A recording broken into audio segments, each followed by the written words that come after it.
Good morning. So the first thing we're going to look at is segmenting and blending. So sounding out the sounds and then blending them to see what word it is.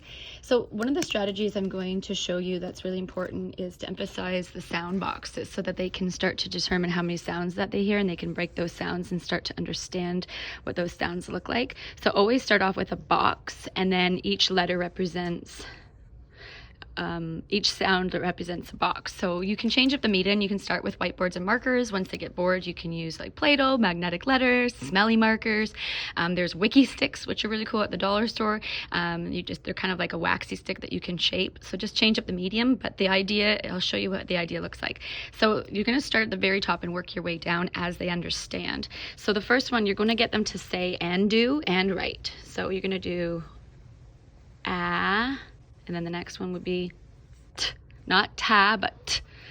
And then get them to point and say ah, t, and then you're going to blend it, at. Okay?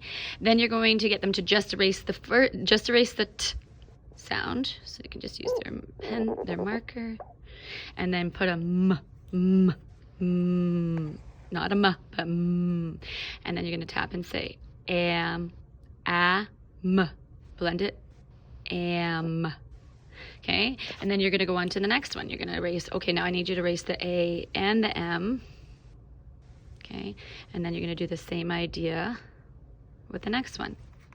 You're going to do I, s, I, z, is. So that sound does change a little bit when you go to blend it, is.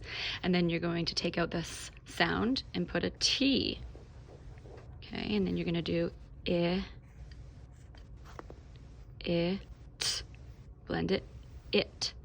Okay, once they get the two letter sounds, then you're going to move down to the three, and then the only difference there is that there's another box. Okay, so you want to get them to do a couple things. You want to get them to write the sound boxes. You want to get them to print the letter sounds and say them, and then I want you to touch and say, and when you go to blend it, I want you to move your finger across. Okay, so there's several pages. I'll send those pages, but you can work through it and only do a little bit at a time, but make it fun. Like I said, you can change it up with using different mediums like smelly markers, whiteboards, magnetic letters, paper, different colored paper.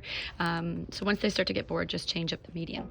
So that's what that blending looks like. So now that they have their letter sounds, trying to get them to sound it out, and then they can use this strategy when they're stuck on words. So when you're reading, you would do the same thing. Have the whiteboard beside you and work through those difficult words so that when they see it, they understand it. Now, one of the things that you'll notice too is if it's a silent letter, if you come across a silent letter, I'll have the silent letter outside of the box. So something like the word, so s, m, s, this E is outside of the box, so then that means that they don't hear it. So when you get into some of the harder pages, you'll start to notice there's a little bit more language patterns. And then the other piece I want them to work on is sight word sentences. So working on writing and building and saying. So you're going to connect those three things. So they always start with saying it, then writing it and reading it, or reading it then writing it, or vice versa. So we're going to use a sound box, but we're going to look at it a little bit differently because they are still working on how many words they hear in the sentence. So again, you're going to use the sound box, but you're going to break it up. So you can start with I am a dog, and then they need to count how many words that they hear. And then you can start to write it down. I, and there's that word box that we used again, those two letters, am, and then and then how would they sound out dog? Another strategy that they're using is the fist game. So d, a, g.